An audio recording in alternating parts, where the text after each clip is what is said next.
сайн мэцэн намайг Бүрэг дээр чи Яриасрын гэдэг. За Монгол Улсын их сургуулийн химийн боловсруулалтын технологи хөтөлбөрийн докторант юм оюутан байгаа. За би 10 жилээ бол 33 дахь сургуулийг олж төгссөн байгаа. 33 дахь сургуулийн хувьд бол өөрөө өөрөөсөө химийн гүнзгийрсэн сургалттай одоо ихэнх сурагчид маань бүгдээрээ дандаа ангаах ч юм уу Монгол Улсын их сургууль шүтээсийн химийн ангид бол ордог.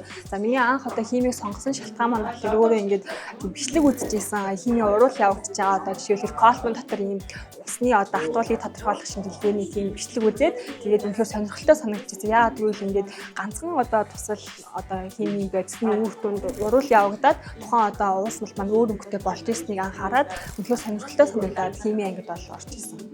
Өмнөх жилийн сургалтыг бол сонссон. Сургалтын дараа сайттай бол очиж танилцаад сайттай танилцсны дараа дараагийн одоо жилийн сургалтанд нь суух нь илүү зөв юм байна гэж одоо ойлгоод энэ жилийн сургалтанд нь заавал суух юм зорилго тавьсан байна. Миний тавьсан зорилго гэвэл би өөрөө докторийн ажлаа газар дор уусган баяжуулах технологид одоо төлөөлж хийн гэж бодсон байхгүй юу. Тийм учраас одоо заавал энэ сургалтанд олцсон зөв юм байна гэсэн бол төрсөн. За газар дор уусган олборлох технологи буюу ISR технологи маань болохоор өөрөө дэлхийд шинэ технологи бусад уурхайн салбарыг бодвол илүү тийм байгаль орчинд ээлтэй технологи гэж явдаг. Яагаад гэвэл одоо газар хөрсний одоо хуулалт байхгүй учраас одоо тоног хөрөмжийн одоо нөлөөлөл илүү багатай.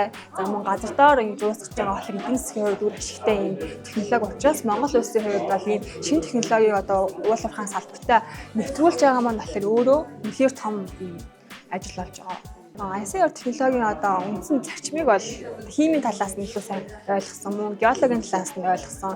Үүний дараа бол байгаль орчин нөлөөлж байгаа нөлөөлөл, түүний дараа нь хүн сэргээлт илүү тийм ойлголттой болж ирсэн байна. Бұл семинарт нь болохоор одоо Францаас хүмүүс ирж заасан нь бол тухайн компани одоо бодит кейсээр тулгуурлаж зааж байгаа нь бол илүү үр өгөөжтэй үнцэнтэй сургалт болсон гэж бодож байна. Бодит кейсээр өөрсдийн туршлага дээр мөн олон улсын одоо өөрсдийн туршлага дээр ялгаж тулгуурлаж заасан учраас одоо илүү ойлгомжтой байсан гэх үү.